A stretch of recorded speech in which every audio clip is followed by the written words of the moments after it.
Hello fantasy managers, and welcome back for another video. My name's Jack, and today we're looking at our quarterfinals team selection for World Cup Fantasy.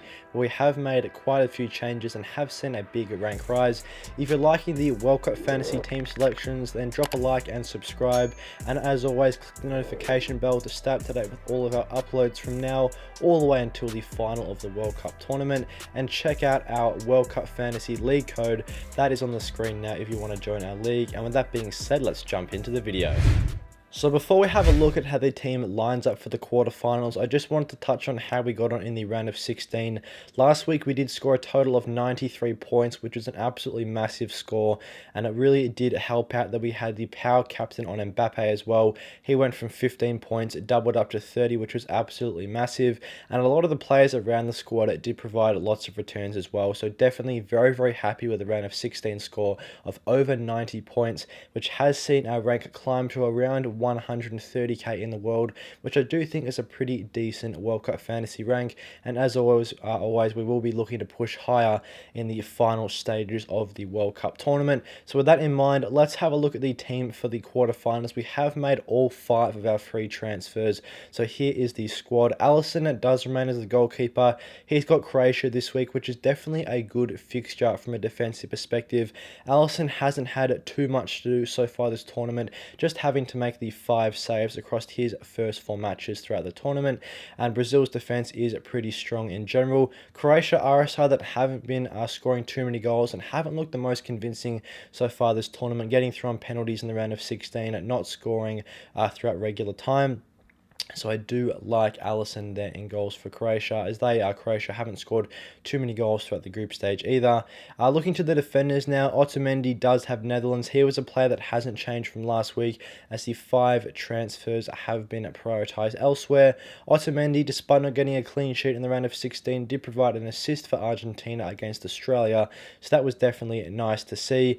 And I do think he's a good solid starting option for them at a decent price, a good value getting into that Argentina defence. Daley Blind was another change that we did make last week, going down from Denzel Dumfries to Blind. Despite Dumfries scoring 14 points, Blind still pretty much matched him with 11, which was nice to see, as he was able to provide a goal and an assist, highlighting his good attacking potential. Argentina's attack is pretty decent, but hopefully Netherlands' defense can produce something good in this one, and Blind always has the chance of attacking potential as well. The first change we have made to the side, though, is bringing in Pepe in this Portugal defense against Morocco, which is I do think is one of the easier fixtures in the quarterfinals, as Morocco are a side that also haven't scored too many goals throughout the tournament. Obviously didn't score in the round of 16 either. They got through on penalties, which is good to see for them. But I do think this Portugal defence could be a bit too strong, and Pepe has already got himself a goal throughout the tournament as well, as he always offers a good aerial threat from corners. Eder Militao was another change that we've made to the squad, capitalising on that double Brazil defence. I do think going in on the Brazil defence could be a good idea, as Militao is locked in getting those starting minutes for Brazil, and hopefully he can contribute something from a corner in this game. But I really like him for a clean sheet here against Croatia, who are a side that have struggled from an attacking standpoint so far. Progressing on to the midfielders now, Klaassen is another player that I'm not massively happy with in the team, but since the 5 transfers were prioritised elsewhere, he does remain in the side right now. He's got Argentina, whose defence have been pretty solid so far this tournament.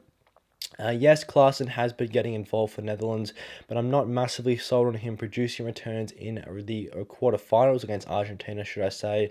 But he is a player that's going to remain in the side for this portion of the tournament.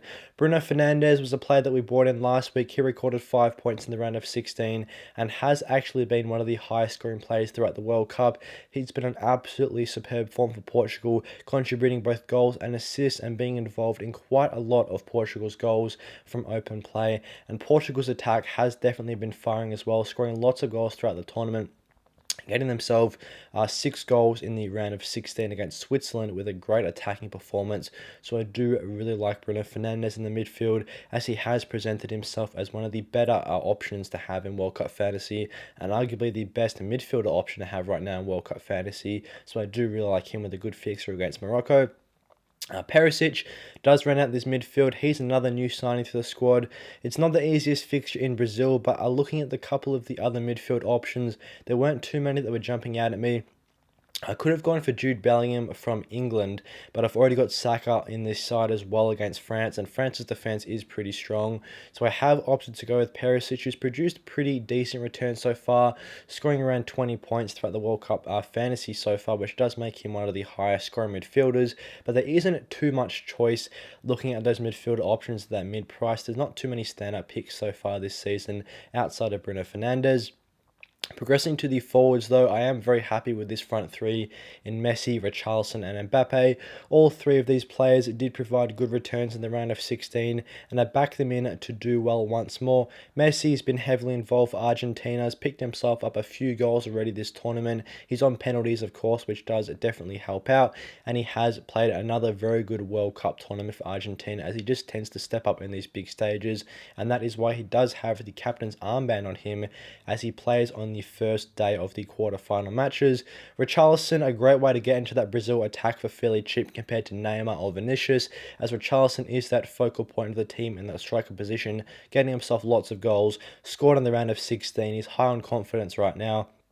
So I do like him once more against Croatia, which, looking at some of the other teams in the quarterfinals, is probably one of the weakest sides right now. So that's what we have gone with triple Brazil for this Croatia match. And then Mbappe, despite having a tricky fixture against England, whose defence are pretty strong in general, has to be in the side as he is one of the highest scoring players throughout World Cup fantasy so far, and he steps up for France in the World Cup games. It's been absolutely superb this tournament, so I back him in for some more returns, even against that strong England defence.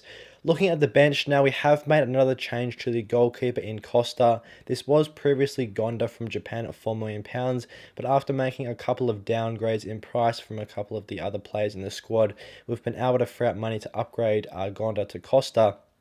Costa, of course, does play on the second day of matches, so if Alisson can't produce a clean sheet, then we'll bring on Costa. If Alisson does record a clean sheet against Croatia, I'm not going to take the risk and bring on Costa anyway. I'm happy just to sit with that Alisson clean sheet. Moving on, Theo Hernandez does sit here for France against England. This is an okay fixture as England's attack is pretty good, but I do like how Hernandez gets forward from open play. He has chipped in with some attacking returns so far for France, and I really like his positioning. So even if he doesn't get a clean sheet against England, he can hopefully provide those attacking returns. And it's a player along with Mbappe that I'm not too concerned about having to transfer it down the line, as France are a side that I would expect to make it pretty far in the tournament.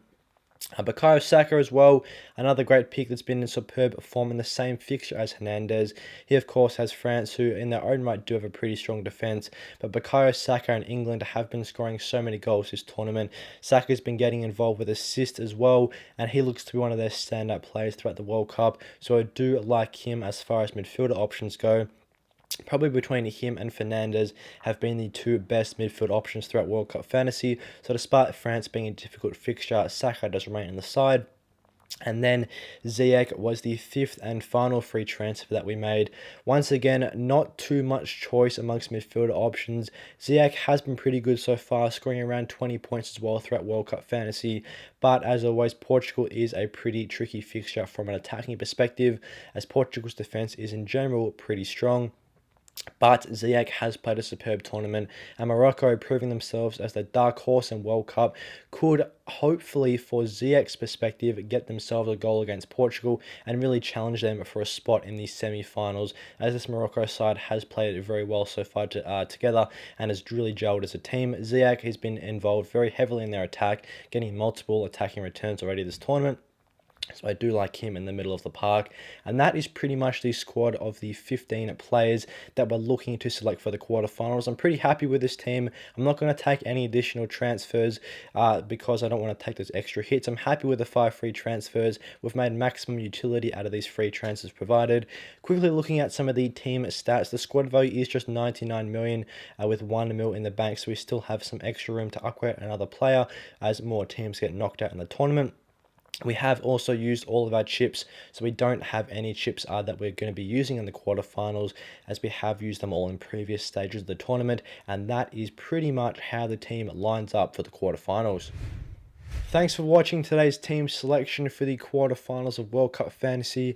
I hope you guys enjoyed the video. If you did, drop a like and subscribe if you're liking the team selections for World Cup Fantasy, and as always, click that notification bell to follow all of our World Cup fantasy videos from now up until the final of the tournament, and also join our World Cup League. The code is on screen now, and with that being said, I'll see you guys in the next one.